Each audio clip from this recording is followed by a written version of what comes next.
നമ്മൾ പലതവണ പറഞ്ഞതാണെങ്കിൽ പോലും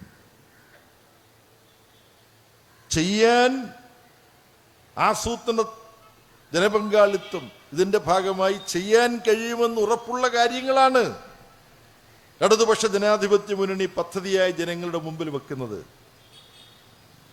അങ്ങനെ ചെയ്യാൻ കഴിയുമെന്ന് ഉറപ്പുള്ള കാര്യങ്ങൾ ആസൂത്രണം ചെയ്ത് ജനങ്ങളുടെ മുമ്പിൽ അവതരിപ്പിക്കുന്നത് കൊണ്ട് പറയുന്ന കാര്യങ്ങൾ ചെയ്യാനും ഇടതുപക്ഷ ജനാധിപത്യ മുന്നണി ഗവൺമെന്റിന് കഴിഞ്ഞിട്ടുണ്ട് എന്നുള്ളത് ജനങ്ങളുടെ അനുഭവമാണ്. ഞാൻ നമ്മുടെ അനുഭവത്തിലേക്കൊന്ന് കണ്ണോടിച്ച് നോക്കിയാൽ ഇത് വളരെ വ്യക്തമാണ്. അപ്പോഴാണ് നമ്മുടെ ലോക്സഭയിലെ പ്രതിപക്ഷ നേതാവ് ശ്രീ രാഹുൽ ഗാന്ധി വന്ന് രാഹുൽ ഗാന്ധിയുടെ ഗ്യാരണ്ടികൾ എന്ന് പറഞ്ഞുകൊണ്ട് ചില പ്രചരണങ്ങൾ നടത്തുന്നത്. ആദ്യം തന്നെ ഒരു കാര്യം ഞാൻ നിങ്ങളോട് പറയട്ടെ. ഈ ഒരാളിൻ്റെ ഗ്യാരണ്ടികൾ എന്ന് പറഞ്ഞ് ഇന്ത്യൻ രാഷ്ട്രീയ രംഗത്ത് ആരെങ്കിലും ഇങ്ങനെ സംസാരിക്കുന്നത് നിങ്ങളുടെ ശ്രദ്ധയിൽപ്പെട്ടിട്ടുണ്ടോ? മുമ്പ് ഉണ്ടോ? നിങ്ങൾക്ക് പറയാം. എന്റെ ഗ്യാരണ്ടി എന്ന് പറഞ്ഞുകൊണ്ട് ജനങ്ങളുടെ മുമ്പിൽ ചില തട്ടിപ്പുകൾ ആദ്യം നടത്തിയിട്ടുള്ളത് നരേന്ദ്രമോദിയാണ്. ഈ മോഡി കാ ഗ്യാരണ്ടി ഹേ അല്ലേ? കേട്ടില്ലേ? ഓർക്കുന്നില്ലേ? ഓരോന്നും പറഞ്ഞിട്ട് മോഡിയുടെ ഗ്യാരണ്ടിയാണ്, അതുകൊണ്ട് നടപ്പായിരിക്കും. വല്ലതും നടപ്പായിട്ടുണ്ടോ മോഡിയുടെ ഗ്യാരണ്ടി?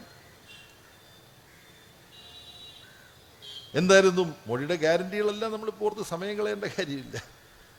കോൺഗ്രസ് ഭരണകാലത്ത് ഇന്ത്യയിൽ നിന്ന് ഒരുപാട് പണം പലരും തട്ടിക്കൊണ്ട് വിദേശ ബാങ്കിലൊക്കെ നിക്ഷേപിച്ചിട്ടുണ്ട്. അതൊരു യാഥാർത്ഥ്യമാണ്.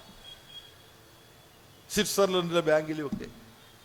മോഡി പറഞ്ഞു 2014 തെരഞ്ഞെടുപ്പ് നടക്കുമ്പോൾ, അന്ന് മോഡി ഗുജറാത്തിലെ മുഖ്യമന്ത്രിയായിരുന്ന ആളാണ്. അപ്പോഴാണ് അദ്ദേഹം എന്താ പറഞ്ഞത്? ഇതൊക്കെ നമ്മൾ ഓർത്തു വെക്കണം. മോഡിയുടെ നേതൃത്വത്തിലുള്ള ഗവൺമെന്റ് വന്നാൽ ഞാൻ ഗ്യാരണ്ടി നൽകുന്നു, കോൺഗ്രസ് ഭരണകാലത്ത് ഇന്ത്യയിൽ നിന്ന് അടിച്ചുമാറ്റി വിദേശ ബാങ്കിൽ കൊണ്ടുപോയി നിക്ഷേപിച്ചിരുന്ന പണം മുഴുവൻ തിരിച്ചുകൊണ്ടുവന്ന് നിങ്ങൾ ഇന്ത്യക്കാരുടെ ഓരോരുത്തരുടെയും ബാങ്ക് അക്കൗണ്ടിലേക്ക് 15 ലക്ഷം രൂപ വീതം നിക്ഷേപിക്കും. ചായ കിട്ടിയാൽ ഏറ്റവും ചൂട് കൊണ്ടുപോയി. ഇങ്ങനൊരു ഗ്യാരണ്ടി നൽകിയില്ലേ? ആ ഗ്യാരണ്ടിക്ക് എന്ത് പറ്റി? അവസാനം ആളുകൾ ചോദിച്ചു പറഞ്ഞേ അത് ഇലക്ഷന്റെ സമയത്ത് പല ജൂമിലകളും പറയുമല്ലോ, പല പൊടിക്കൈകളും. അപ്പൊ മോഡിയുടെ ഒരു ഗ്യാരണ്ടിയുടെ കഥ അതാണ്. പലരും ചെക്ക് ബുക്കൊക്കെ പേനയൊക്കെ പിടിച്ചോണ്ടിരുന്നു. നിങ്ങളുടെ കൂട്ടത്തിൽ ആരും ഇരുന്നിട്ടില്ല.